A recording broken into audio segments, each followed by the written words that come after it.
Good morning, everybody. Thank you for joining us today on this Saturday morning on the next meeting of the Lunch and Learn. And it's great to be back with you. And today, Jenni Brandon and I wanted to talk to you about an album that we recently completed and that was released this past August, Songs of Sea and Stone. And the music on there is a concerto that Jenni wrote for me that I premiered at the 50th anniversary of the ICA. Another brand new piece called Sea Songs, California Coast, that I commissioned Jenni to write for clarinet piano, 3 movements.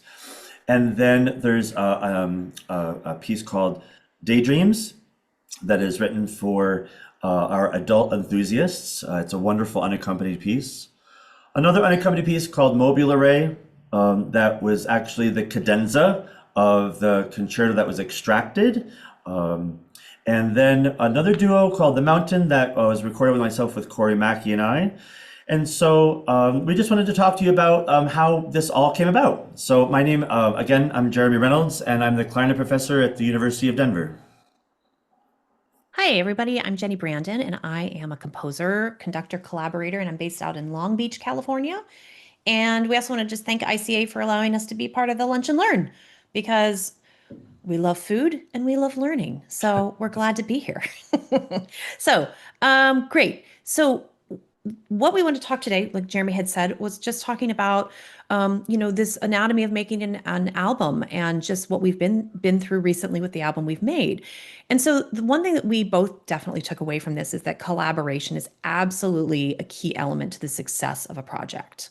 And so Jeremy's going to talk a little bit about, we're just going to kind of tell you how a whole project went together to end up with an album. Yeah. So I was actually in the process of recording. Well, first of all, let me back up. Jenni and I sort of knew each other. We have a great mutual friend, Linda Beth Binkley, who teaches oboe at Central Michigan University. We both knew of each other. Linda Beth was the producer on an album that just released, actually, I think a year ago of mine, all unaccompanied tunes. And so Linda Beth was in the booth, and she texted Jenni and said, "Look at look at what Jeremy's playing, blah blah blah." And then Reno, ICA Reno. And Jenni and I were in the hallway, and I said, "Jenni Brandon," and she said, "Jeremy Reynolds, we need to meet, so let's have coffee." And it turns out that Jenni was going to be in Boulder, Colorado a couple weeks later for the International Double Reed Society. So I reached out to her, and we were just trying to chat and figure out when we could meet up. And in the process, I said, "You don't happen to have a concerto in your back pocket, do you? A clarinet concerto?" And she said, "What is this? What is this for? Blah blah blah." And I told her what it was for, that I was invited to be a soloist for the 50th anniversary. And she said, "Yeah, I'll see you tomorrow morning at 8 a.m." And so this picture you see here is after us being extremely caffeinated and agreeing to start this journey together, where she almost immediately started writing the concerto Fin de la Tierra for clarinet and chamber orchestra. Yeah. So it ended up being, in total, it ended up being about a 3-year project. And fortunately for all of us, I just sort of whenever I get into something, I just sort of pile this on and pile that on and pile this on and add more of this and all this stuff. So, I was looking more deeper dive into Jenni's catalog and just thinking of all these different ideas. The first thing that I mentioned just a couple minutes ago is that we had this idea to extract the cadenza of the concerto, and then Jenni wrote sort of bookends to it. So it's a standalone called Sea Songs Mobile Array that you can see on the left side there. So really, really great unaccompanied piece. People are already playing it. I think that Aileen Raisey played it in Ireland, and Jim Logan played it this summer, I think, in Fort Worth. So, and those are the people that comes to mind. And there's a lot of other folks that are playing as well. So which is really great. I asked Jenny about this duo called The Mountain, and I told her that Corey Mackey and I have been doing a lot of duo work, and it turns out it hadn't been recorded yet, so we added that to the play. And then I learned about the daydreams that she had written for an adult enthusiast, Richard Cook, up in Canada. So I added that to the play, and then somehow we had a conversation about this whole concept of sea songs because Jenny is a huge diver and she's like, you should listen to Yeah. our conversations, or like, let's do this, let's do that, blah blah blah. And so I actually threw out this sort of idea to her that the Brook trios, 8 movements long, and we never play the whole Brook trios, and you can sort of like make your own suite. And so that's what sort of has come out so far with the Sea Songs. So we've got Sea Songs Mobile Array, and then she wrote a brand new piece for me, California Coast Sea Songs. 3 awesome movements. Shark, spiny lobster, and eel are the initial animals. Yeah. And that's how it all started. We put together all this music, and then we reached out to Parma Records to find out information about their process and all sorts of stuff, and that happened in December of 22. We explained to them that we were premiering the concerto the following summer, and that I needed to reach out to them to find information about funding. And it just kept on growing, all these different tentacles, if you will, from different stuff. So that's how the Yeah. project came about, and that's how we started our collaboration with Parma Records. And they have a couple of Yeah. different like labels, if you will. So it's our album is released on Navona Records, and it's owned by Parma. So Yeah. And we'll get more into that here and briefly too. So yeah, so we ended up with the works recorded on the album, which were the ones that are here on the screen, and choosing works that had not been recorded before, as so that it ended up being a world premiere album. So that brings us to the idea of choosing repertoire, and this idea of choosing repertoire that you're going to live with this music. I would say you're going to live with it. The composer's not recording it necessarily, but you as a performer are going to live with it for a long time. So, it's kind of this idea of like, you know, what do you want to share? What do you want to tell the story? You want to work with living composers, historical works, a mix of both. And so that becomes a really important part of this anatomy of an album, right? Because it's not just, oh, we're going to record it. The repertoire is super important in how you choose it. For our album, we wanted this stories that of the ocean, from the oceans to the mountains and everything in between. So we get this sort of whole picture. So with that in mind, we're going to talk a little bit, and this is all leading up into the anatomy of the album. We thought, like, this is a really important part of this process. It's not just the recording part. So there's the consortium, the commissioning and consortium portion.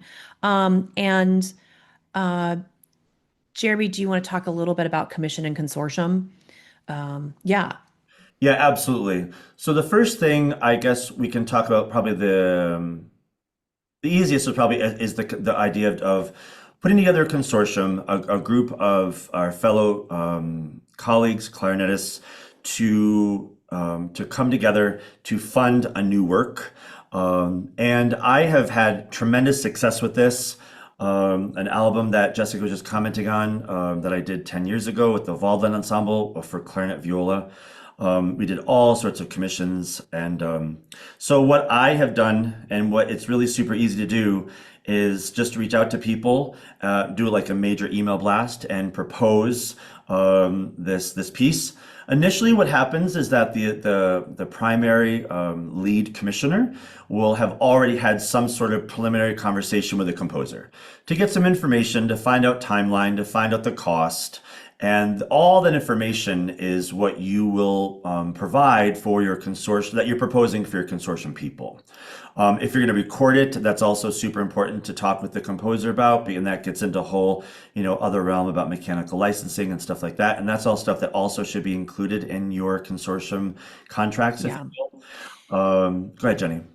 I was going to say, and that's that's an entire other lunch and learn conversation we can have about contracts Yeah, for exactly. sure. Yeah. But I just wanted to add in there though, like part of the recording project that we knew was going to be part of this, which is this anatomy of this album too, is like, the mobile array and the piano version of Fin de la Tierra were consortium, right? So it's a great way for you as a performer to split out the cost of a consortium because it can be or a commission, right? So other people get their names on it. You don't have to pay as much, and the composer gets lots of performances of it. So there's really a beneficial, and if there's a recording tied in with it, it's super beneficial to everybody involved, right, Jeremy? I feel like that's the bonus of a consortium is everybody wins Right.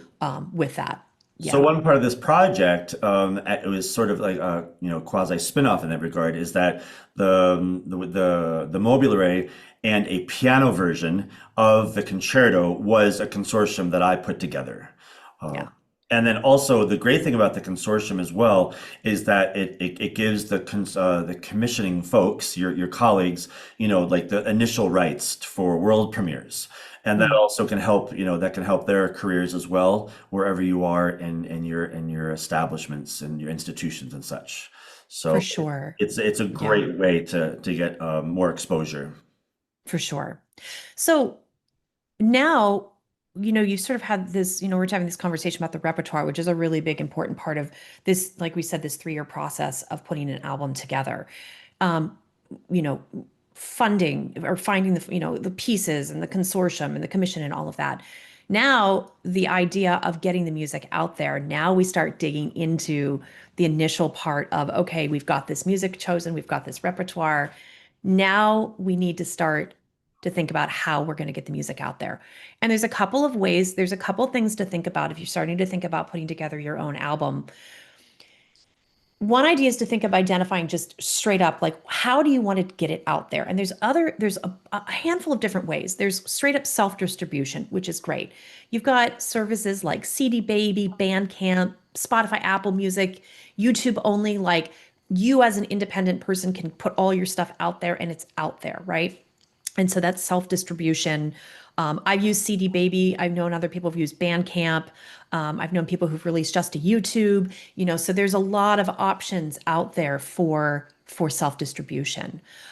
And then we want to think about then the idea of the media itself. So whether that's a tangible thing. So, the self-distribution allows you to have, both the digital downloads and the streaming, but you might also choose to do something where you want to have an album, a physical CD or vinyl, right? CD or vinyl. So there's actually like tangible stuff versus in the atmosphere kind of music out there. And Jeremy, why don't you talk real quick about the like pre-tenure faculty and Yeah. some considerations? Yeah, so this is something that, at least at my university, has been a really big topic of conversation. Whether to have print, like Jenny was talking about, the tangible, physical, or does streaming count, or self, just doing it yourself, self distribution. So if you are at an academic institution, if these conversations aren't being had, especially if you're like assistant professor, tenure line right now, gearing up for tenure. Mm, I know that my department just redid our bylaws. I'm not the biggest fan of bylaws, but this is where I learned from my colleagues, especially my composer friends and my jazz colleagues, that the self distribution that Jenny already mentioned is becoming really a really big thing. So this is something just to keep in mind: is exactly what does your university sort of what will they accept, what do they require, and also where things are moving in your university. That's also important too, because it could change during your time as a mhm, pre-tenured faculty. for sure. Yeah, and we'll talk about the label versus self-production. We're going to talk about that in a moment, about the realistic expectations and working within the parameters of a budget. So we'll talk about that as well. But this is just to give you guys kind of an outline of like, what are some options to think about. Um, so we thought we'd also talk about the idea of another option, right? Obviously, is a commercial label or recording label, right? Um, and Jeremy, do you just want to talk about identifying a label, sort of some of the thought process with that? Yeah. So what was really important for this particular recording was that we were recording. basically kind of like in two parts, if you will, or it could be two parts: the concerto and then the chamber music, right? So the I play in the Colorado Springs Philharmonic, and I'm a member of the AFM, American Federation of Musicians Union, and so I do have some experience in learning a little bit about electronic media guarantee and contracts and all of that stuff, a tiny bit of knowledge. So that was one thing that Jenny and I talked about is, do we go commercial label? And if we went to a commercial label, do we do our own contracting? Does that means we become, we're the personnel managers and we have to, contract the musicians. We'll have to work with the union, and we'd have to navigate all that ourselves. And that just seemed, in addition to writing the music, in addition to learning the music and then recording it, that just seemed like another huge, massive, Yeah. just another big subject that was, would require so much effort. So, or the other route is to go sort of like, if you will, a sort of one-stop shopping kind of production company that contracts the orchestra, that does all the sessions, all the editing, the marketing, the PR and promotion. And frankly, and which Jenny will talk about, that's when we went with Parma. Because that's what Parma does is they provide everything. It's amazing.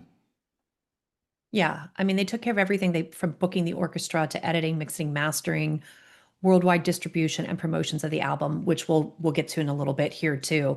But they were a one-stop shop, and we decided at the end of it, we really debated it, that it was such a massive project that it was easier to have someone handle all of that business side of it for us.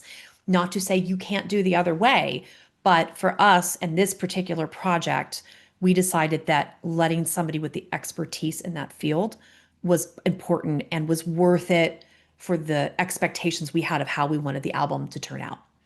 Yeah. So we'll keep talking here a little bit about contracts and project management. So this might seem like an obvious thing to say, like setting up meetings to discuss details is an important first step, but it really is. Like you don't know what it's going to look like until you actually have some conversations with some people about it. And you need to find out what they're going to offer and what you can expect. And remember, it's a two-way street, right? Like you you're going to give them some things, but they need to give you some things back. So you need to understand that relationship. And with larger project, with recording projects, it can get really complicated really fast. So knowing that you've got not only good collaborative artists that you're working with, but good collaborative partners in the field is a really important part of the decision making of how you want to do a project. Um, so Jeremy, maybe you'll talk a little bit about negotiating contracts.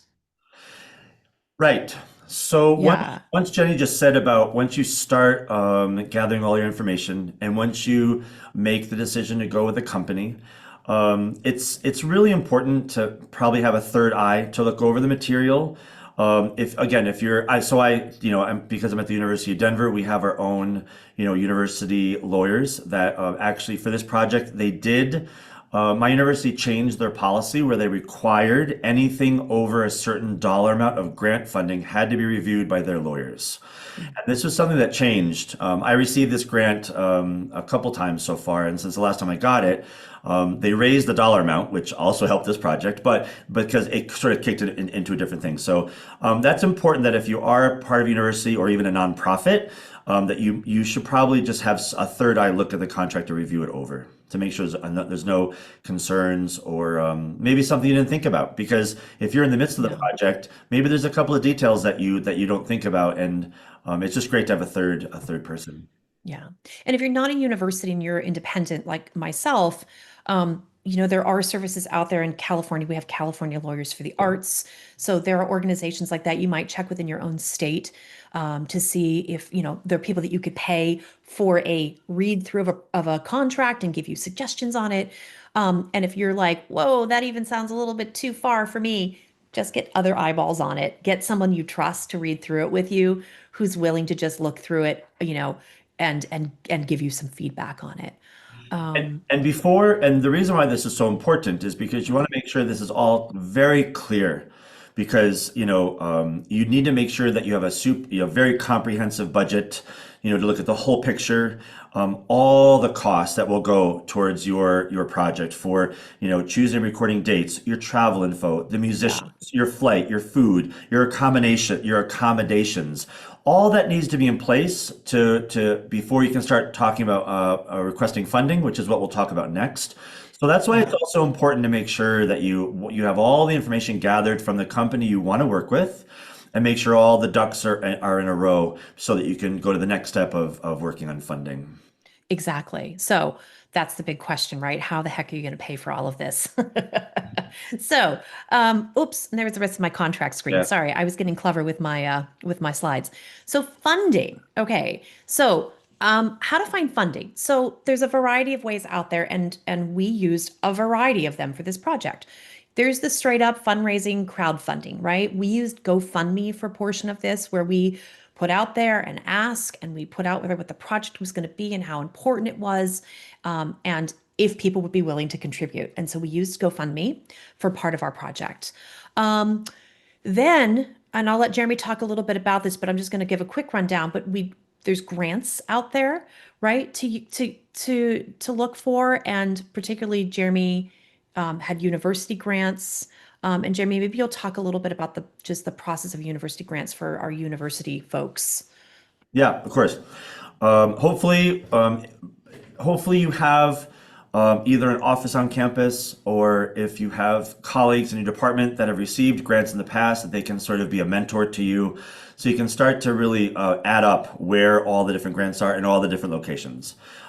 Here at University of Denver, we have a lot of money in incredibly odd places.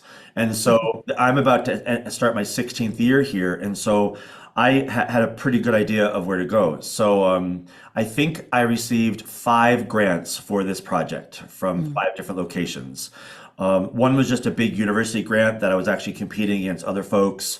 One was just for the arts. One was uh, Oh, it was a DEI grant. Mm, So mhm. because, for underrepresented composers. I actually should have listed the 5 grants. There's 2 more, but anyway. So I received some grants in a number of different locations. We also applied for some city and county grants because the concerto was premiered in Denver. So we applied for some of those. And there's also, New Music USA, if you're not familiar with that. Chamber Music America also I believe, has some funding. That's another location. Mm. The I Copeland think so. Fund, the Copeland Fund for Music is another location for grants. Some private donors. If you know some people that are really just interested in you, and they just love you. That worked out from us as well. And then also, if you have maybe instrumental companies that you work with that maybe you want to collaborate with. So, you'll see on our album website that we had a number of companies as well that wanted to be part of this amazing project. For So, sure. and it all came together. And It and took a lot I of time. think Yeah. yeah, I was gonna say, and I think being creative too with where you're looking for your funding, it doesn't have to be from traditional sources, and you know, I mean, heck, you could do a fundraiser for yourself, some sort of a fundraiser, get really creative. But there's funding out there to be had. Sometimes we have to dig pretty deep to find it, but um, that's also part of the next part, which leads in quite lovely to what we were talking about, is it's not just about the music and realistic expectations. And so this is why in these steps you want to figure out the music you want to do, working your way through this, to have the conversation about what a project looks like, make up a full budget, look into the funding, but then really look at realistic expectations after receiving the initial price of what your budget looks like for a whole project. We had to find ways to make adjustments to let us do the recording of the concerto in the Czech Republic. And then we ended up doing the chamber music recording in Denver because price wise, it was expensive to do both of them in the Czech Republic. So we knew that we could cut some of that cost back specifically by splitting up the recording. Yeah. We probably saved around $20,000. Yeah. doing quote the second half of the album in Denver, and for a number of for a number of different reasons. So first and foremost, I can record in my recital hall for free. So that was a huge cost. Right. Accommodations. It was obviously I wasn't staying in a hotel, and and then the musicians that were collaborating, Margaret McDonald, who's on faculty up at University of Colorado at Boulder, didn't have to pay for her travel to go to the Czech Republic. So, and same with Corey Mackey as well. So it ended up being a lot cheaper because of that. So that really, it was an easy switch, and Parma was so great. When they gave us the initial estimate, and then we worked some stuff out, and they came up with a secondary estimate. And we worked with an amazing company that I actually is a University of Denver alum, Evergroove Music, and Athena Wilkinson and Brad Smalling, and they were absolutely amazing too. And so it all came together. It was a really easy adjustment for Yeah. us, really easy. Yeah. Yeah. And that's the important thing is explore your options during this phase. So this is the initial like feeling out phase.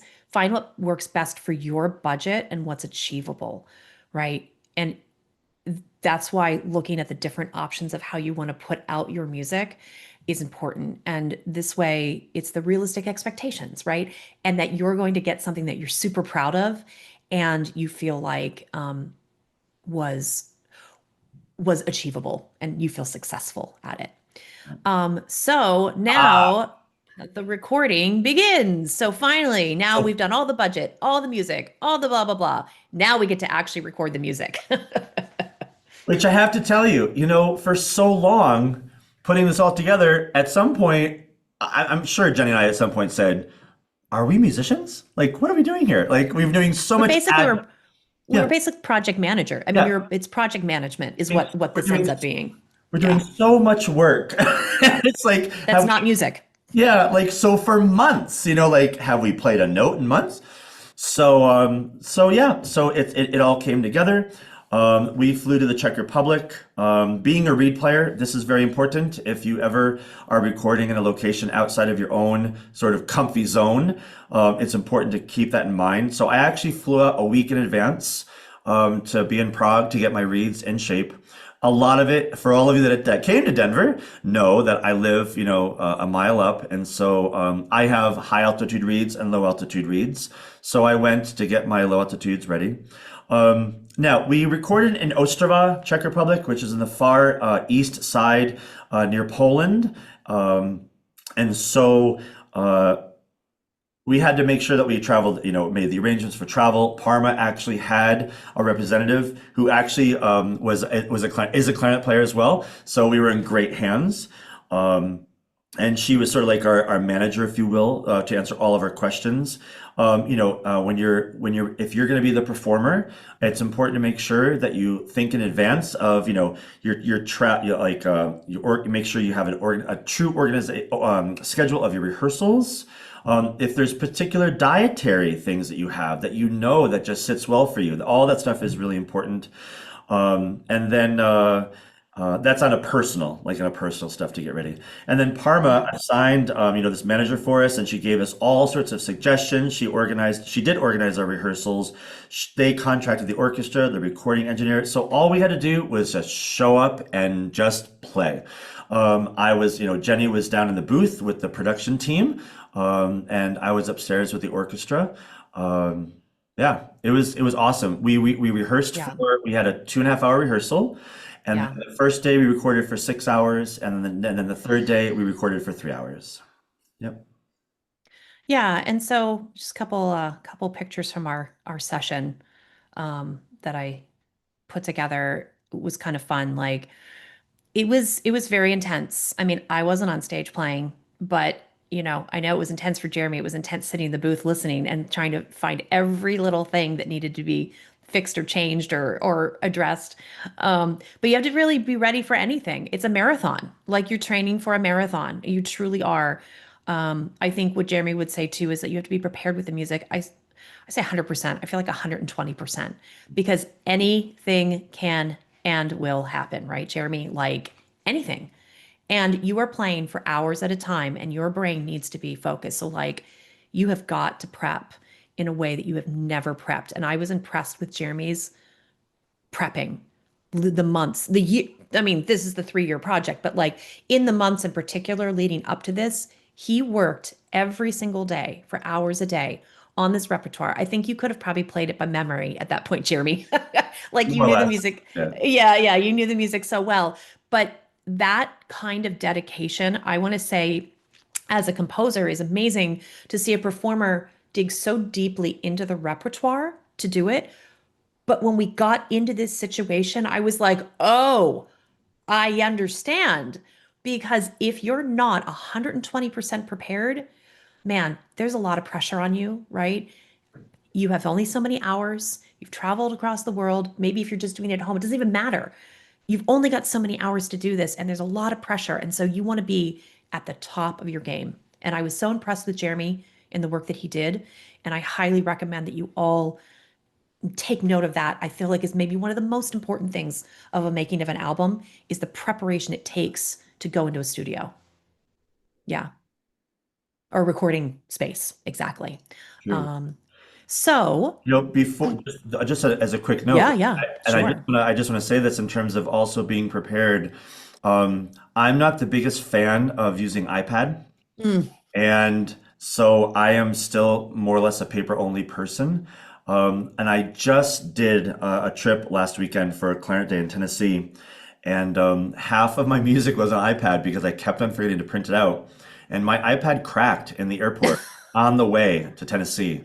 So I would personally, as a performer, I would just suggest that you use paper unless you have just really, really just the most challenging page turns. But mm. make sure you have a backup. I mean, if you have to borrow an iPad, I don't know. I mean, that seems a bit extreme, but have a second one, or bring an extension cord, or bring all that stuff, and that's stuff that maybe you don't think about per se, but Yeah. it's just a sidebar because it literally just happened to me last Friday. So So wild. yeah, Yeah, all the things that you're like, I'm not using an iPad. And then when you do, you're like, this is why. yeah, Exactly. I just want to say something real quick too, and then we'll move forward into working with a recording team. But the Denver recording was really neat because it was 4 full days of recording that Jeremy did. 4 days. I mean, again, marathon. Um, but you have to be prepared for anything, even though you're at home, it's still a marathon. And so he had already mentioned that we worked with a local recording company, Evergroove Studio, and I can't recommend them enough either. If you guys are in the Denver area or Colorado, Evergroove. Evergroove is amazing. They come to the location, they set up. They are pros, pros, pros, and highly recommend them. Um, and then one more thing I'll say is that in that regard, look for local recording companies in your area. So if you're thinking about recording, look for local recording companies or check in with your own university department for in-house recording opportunities. And I know there's some universities that offer that to their professors and their students to make recordings there, but like have their own recording studios or have their own setup. So that's part of your initial project management part to see and have conversations with all those people. So adding that onto your list of things to do initially as you're beginning to put budget together. yeah. Yeah, great. All right.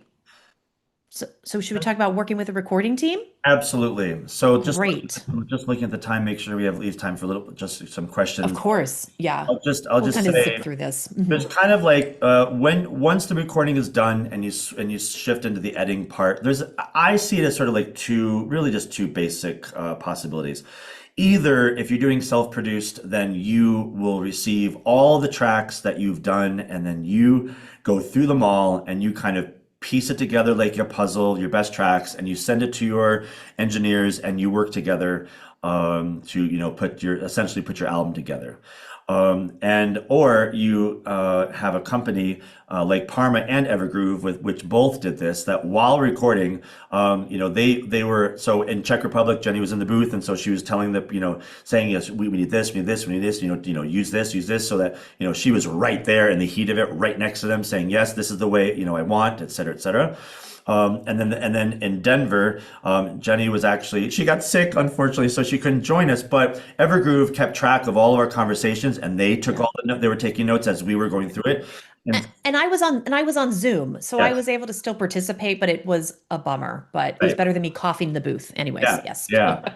So at the time, like they were, so Jenny was there. She was literally right next to me on a computer, like as if she was with me on stage, which is also pretty. Judging him. Uh, no, it was really reassuring because with some of the stuff, when you're playing an unaccompanied piece, you're on a dark stage all by yourself for hours. So it was nice. Totally. It was almost like, oh, here's Jenny. Great, we're both in this together.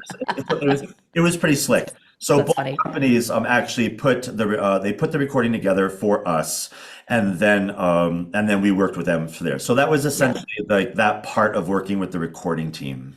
Yeah. And just an addition to that as well, I wanted to say real quick, the producer part. So when you record, if you're doing it independently, if you're working with a company, they're going to provide a producer, there'll be someone there.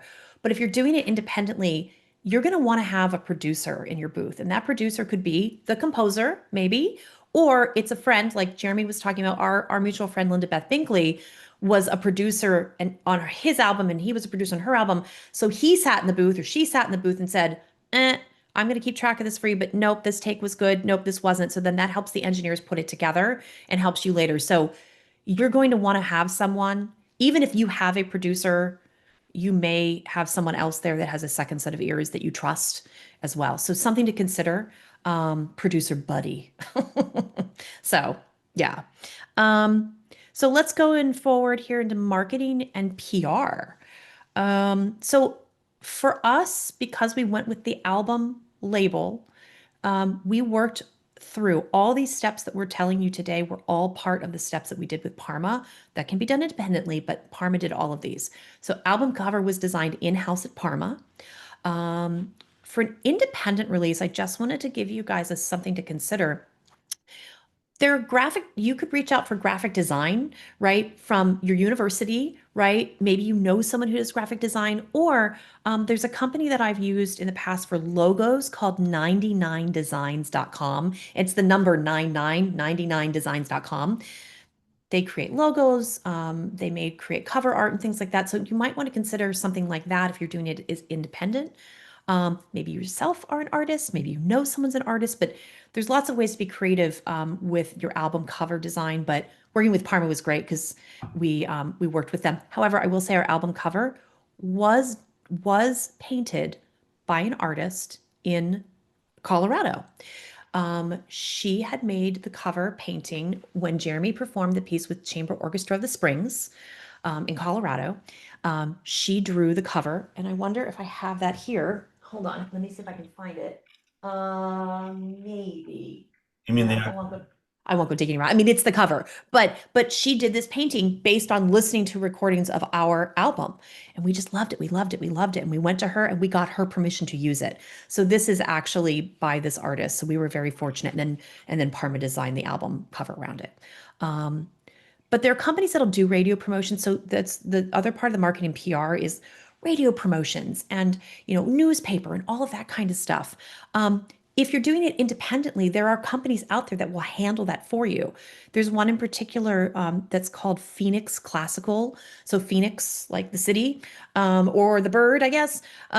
Phoenix Classical. You go to phoenixclassical.com, and they'll do promotions of album to radio stations. They'll look for options for reviews and all of that. So independent, you still have options for companies like that as well. So there's lots of ways to put together your project by pieces. But again, it's having the conversations with all of those different people and putting that into your project management so that you know what you're doing and you're not surprised when the next step pops up. Great. So should we talk about publicity campaign, Jeremy? Yeah, I mean that sort of shifts Great. into like a publicity campaign for your Yeah. you want to contact your radio, the newspapers, the trade magazines, all sorts of trade magazines around and Parma did a lot of this for us, which was great. If you're independent, you probably should want to start by contacting your local radio stations, your local newspapers, your alma maters. They've got newsletters too, for that we always receive those kind of things. I'm sure everyone does. And then there's Facebook, of course, and Instagram, and or maybe if you have, Jenny, she always, produces out her own personal newsletter. So, if you do work like that, that also is a great way to get your material out there into the world. So. For sure. For sure. I mean, one thing that I was able to do, and for part of our publicity campaign, is that I contacted my local, I'm sorry, my at University admissions office, and what they did was they took money out of their admissions budget to create these cards that we put in the swag bags for everybody that attended the conference this summer. So that was a huge way to get the album out to the membership. So, and that was just me basically saying to them, "Hey, would you ever consider, printing up some cards for us?" Done. So it was great. Yeah. That's great. Yeah. Great. So we're basically at this point with the album. So you've seen all of our steps kind of away, and we'll do a wrap up here in a second of that, and we'll have any questions. But we're in the final phase of this album. So the final phase of this is the For Your Consideration campaign, which is what it's called for Grammy consideration. So Grammy first round Grammy nominations just opened on Friday, yesterday, and so we're in a two week phase of For Your Consideration. So you've probably maybe seen ours on social media, or you might see it pop up. You've probably seen other people's For Your Consideration, or if you've seen For Your Consideration, you're like, what the heck is this? That's what it is. So right now we've submitted three of the tracks, or well, we've submitted in three categories for our album. So we've got for Best Contemporary Composition for the Concerto, Fin de la Tierra. We've got for Best Chamber Music chamber music / ensemble performance for Sea Song's California Coast for Jeremy and Margaret's performance, and then best classical instrumental solo for Jeremy's performance in Fin de la Tierra for the clarinet concerto. So that's where we're at with this. The next 2 weeks, we put it out there and people vote on it, and then we see what happens. But we're excited because it's a fun way to sort of wrap up the album project with having this For Your Consideration campaign. Yeah. So in conclusion, this is a massive project. There are a lot of details to manage, right, Jeremy? Like a lot. Yeah. And so the biggest thing is that project management and good collaborative partners make all the difference in a successful project. And it really is so important to get along with your collaborative partners in a project like this, especially because you're going to be with them for a long time in this. And the project management is so key, so key. So do you have anything else, Jeremy? I've got one more slide here that's just our recording project breakdown The only thing that I would in say general. is that I would Yeah. say, in my experience with doing this particular, because it was the biggest thing that I had ever taken on, Mm. in terms of the amount of music, in terms of the actual cost of the project and the fundraising and such. And I would say that all of my previous projects that I've done really helped me.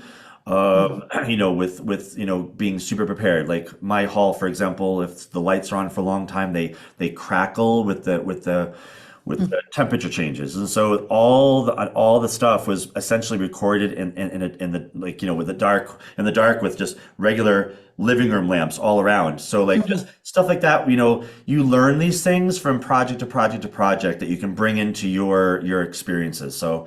I would just say in general, if you think it up, if you think it may be an issue, then just work on it. And, because anything you think of to make it really comfortable for yourself when you're doing something like this, just go for it. Anything that you can think of, do it. So. Yeah. Yeah.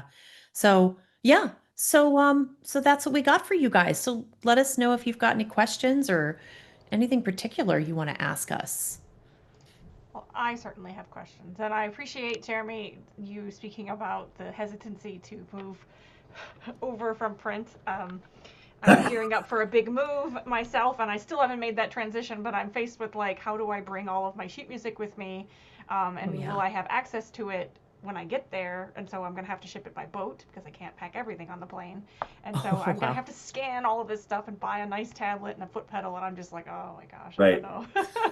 So A I feel lot. you on that for sure, because I'm very much a dinosaur when it comes to using paper for music. I've transitioned in every other area of my life, like using digital magazines and newspapers and things like that, but just really hesitant because I don't trust Right. anything to work properly, Yeah, yeah, right? So I that's think that's a real. good, it's really good advice for a concert preparation, on a big stage like, this, or in when something like that equipment will basically slow the project down and inconvenience a lot of other stakeholders in the project as well. So I think that's Hmm. really important. Um, I'm curious, Jenni, what kind of changes occurred throughout this process as the Mm. composer to your pieces? Things that you realized maybe just didn't work as well with the orchestra, for example, or Mm. even some of the subtler things in the smaller chamber pieces. I'm curious about that. Well, Jeremy and I worked really closely throughout the creation of both the concerto and the sea songs, and Mobile Array, and so there were changes that we made throughout the process of that, throughout the collaborative process of writing it. And I think also, Jeremy, and correct me if I'm wrong here, but like as you played the piece, like because you played it a couple of times before going and recording it, like there were maybe some small things through that process that we were like, oh, it would be better this way, or oh, I really actually do need to take a breath here, kind of thing. So I think what was a really valuable part of it was that as he got to know the music, that's where we started to learn about things that were maybe not quite as settled as we thought they were, that needed to be shifted in the music. So that was a really important part of it. So that collaborative process for composer and performer, I think, is key. And I think, especially for a recording project, I think it's really important to have at least had one or two performances of the piece before you step into the recording studio.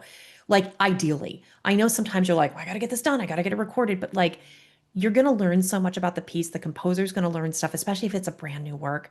And I will tell you too, in the recording session, in the Czech Republic, on the fly, I ended up changing a trumpet line because the trumpets were struggling a little bit with this higher, like a higher register, and it was just not sounding great. And I was like, you know what? I guess that's going to be down the octave from now on.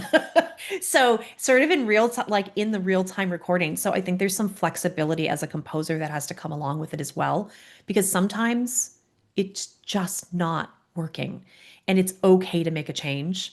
So, like, my advice to composers is it's okay to make changes, and for performers not to be afraid to say, hey, I'm going to sound so much better if we do it this way. And in the end, everybody wins. So it's always a fascinating process.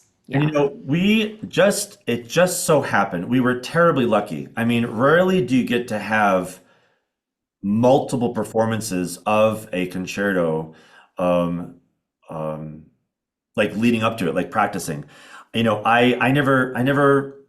Truth be told, I want to do chamber music and play in an orchestra. So, I don't have a tremendous amount of experience playing concerti. So I also had to get, comfortable with that. And my colleague, Tom Wilson, who's the conductor of Chamber Orchestra of the Springs, Mm. right as we were putting this together, he came up to me and said, "Hey, would you be interested in playing a concerto next year on the orchestra season?" I said, "Well, it just so happens that Jenni and I are starting to collaborate on a new concerto." And he said, "Done." So, I premiered it. So, Jenni worked on it over the year. We premiered it in Denver, and then it went to bed for a little bit, and then it came, and then I played it again with the Chamber Orchestra of the Springs. It went to bed for a little bit, and it came out again, and I played the whole album as sort of like a prep in a recital here in Denver at my school, Mm. and we used the piano version. So I had like three performances of it where I was not allowed to stop. I was sort of, I had to stay in the zone. And that was so helpful. And I know not everyone, if you want to go the concerto route, I know not everyone will have like a concerto in your back pocket that you can pull from. But it was so helpful. It was Mm. really so helpful. And each time it got better and better. It was my ears got better and better too. So I could isolate certain lines to collaborate with. And so that also, like, even in the Czech Republic, like I'm playing, like, wait a second, that sounds like a second bassoon. Where did that come from? So like each time we just got more comfortable with the, and so for me, for sure. that was really, really lucky. So. And piggybacking on that, Jeremy, did you find that you had to make any adjustments to your equipment heading into the recording with the orchestra, specifically knowing that the rehearsals may be long, there'd be a lot of stopping and starting, and maybe sections where you had to just sit and wait for them to address some issues? What did you do in preparation for that kind of scenario? First, my orchestra plays at 440 and they tune at 443. So that was first and foremost. So I was on a sabbatical from my university last fall, and so leading up to that, about a whole month, I literally just let my intonation, my like everything, I just let it fly. I just let it go through the roof. And so with I the barrels, I play on Brian Corbin barrels, and luckily they're it worked. It just worked for me. So I put a 65 millimeter barrel on my B flat, and by the time I left, I was playing comfortably at 444. So that really helped. So that was a big thing. And then in terms of reeds, because I'm so used to going high altitude, low altitude all the time, I have a set. I have about 60 low altitude reeds as we speak that I bring with me. And then when I go to low altitude, I'm always breaking in reeds. So I think I did take a trip actually somewhere. I think I did this just to do reeds, like for a couple of days, just at low altitude. But other than that, in terms of the equipment, I would say that was probably about it. There was some longer lines. I don't know how to circular breathe. I never learned how to do it, and I've been very fortunate to make most lines, and so I did have to work a little bit on some air conservation with just a couple of lines in the concerto. And then lastly, sometimes it was for me it was peculiar because Jenny is in the booth with the other producer Jan. I don't know how to say his last name, but they were talking, and then Jan would speak in Czech to the conductor, and then he would to the orchestra. I mean, there was one point where I had no idea what Jenny and Jan were talking about. Then I had no idea what Jan was talking to the composer. I could have sat back and checked my stocks. I mean, I was like, what's going on here? I mean, it just seemed like minutes. But that was, it really ultimately was okay. So that was a slight adjustment. Is just to get used to not hearing a lot of English around me for a day and a half. That's a little bit hard on the brain. If you ever travel extensively, it's always nice. But no, it was really an amazing experience. And with the whole pitch thing, luckily I've done some stuff in Europe enough to know that that's really a big thing to think about. And um, so that helped a lot too. Yeah. Yeah, and can you talk more about how you got connected with this orchestra in the Czech Republic? Like, Oh yeah. I I think that Yeah. many people probably have this dream of like recording a concerti album with an orchestra, but from the perspective of who are the orchestras that are available to do that, and how do you find someone to connect you with it, and how did you budget for it Yeah. within the specs of what you had available Yeah. for this Right. album? I think I mean, it's probably a whole nother, as Jenny mentioned earlier, like a whole nother lunch and learn talking about that process, but just a few more details about like what that looked like Well, from your luckily, side. yeah, luckily in this case, now mind you, this is three and a half, three almost, is it almost, no, 3.5 years. Um, Yeah. so luckily at the time, Parma has grown since then, and they've really expanded. But when we talked with them, they said that they have orchestras that they normally contract with, that they normally collaborate with, and that was a huge advantage to go with Parma. So at the time, they said that we would either go to Glasgow, or Ostrava, or Zagreb in Croatia. Those are the three orchestras after receiving Jenny's score that they were considering. And so I believe actually they said that based on the style of the music and also based on budget, Yeah. they were the ones that chose Ostrava, if memory serves. Is that correct, Jenny? I think that's I right. think so. Yeah, they kind of looked at it and like kind of what the parameters were of the piece and everything, and also timing, I think timing wise too. Um, so going through Parma was great for that. I mean, folks can, I think you could probably hire them independently, but personally, navigating that level of putting it all together on your own was like, that's why we ultimately said, well, we're not doing that. So I guess we're paying someone else to do it for us. because it's just so much work. You could do it, but really going with a company like Parma that has these personal relationships with these companies or these orchestras was great. Great. Highly recommend. Yeah. Yeah, I think it's really important to know your limits of what you're capable of doing because in most cases, you're not only doing this. You might be on a sabbatical or you might have the time to work on it, but you are also dedicating yourself to other projects and other things. Right. So stretching yourself thin in areas where you could just get someone else to take care of those things for you for a little bit of money. And it also supports the industry and it supports other people who are helping these projects come to life. So I think that's really great advice. Yeah. Yeah. With regard to like deadlines and financial management, did you use any software programs or anything like that to kind of keep track of all of the tasks that had to be achieved throughout this process? Like, something simpler like Trello board or, Google Calendar or something that you would recommend over other types of thing. I'm not a Mac person, so I'm not sure of what other things are available for that, but I can imagine that there were lots and lots of deadlines and things that had to be sort of managed simultaneously. Jeremy put together pretty comprehensive Excel spreadsheets. Yeah. I mean, I mean, that was the biggest thing for us. Like well, let's say this. We had a large Google Drive folder with many different aspects. So we used that pretty exclusively, I think, Jeremy, for organizing everything. And Jeremy had put together sort of the project management Excel.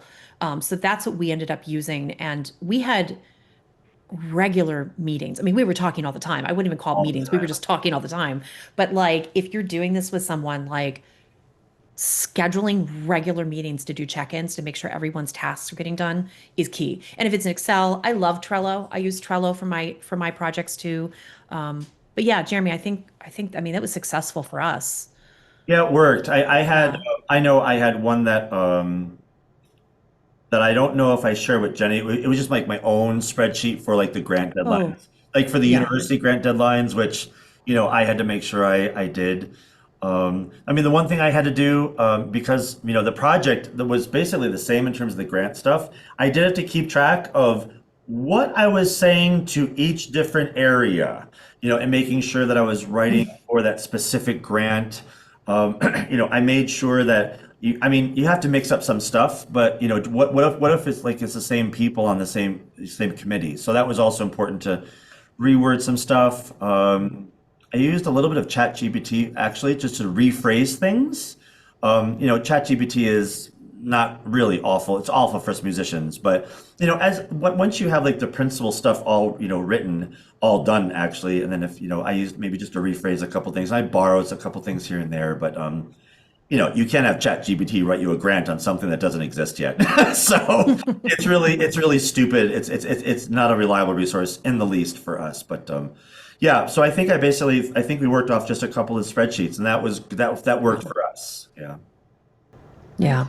Well, this is awesome. I can't thank you enough for talking about this process with us. And I know from my perspective, I've not done any albums. All of the albums that I've recorded have been like remote, where we're just laying down our own parts and over another person. And a Oh, lot of yeah. that came about during the pandemic. I've never actually done this kind of project, so it kind of gives me some idea of what that looks like. And hopefully for other people who are thinking about it and thinking about collaborating, they have a little bit more of some guidelines on how this can be achieved. So I really appreciate you both taking the time to chat with us. Um, Great. Really appreciate it, and Yeah. hope it was worthwhile. I mean, there's so many different ways to go about this, and there's so many of our colleagues doing awesome projects, and so maybe we offered a couple of nuggets. And if anyone has any questions, please feel free to reach out to Jenny or I. Would love to share the experience, or again, like we talked about earlier, like to get like a third opinion or something on something. yeah. Yeah.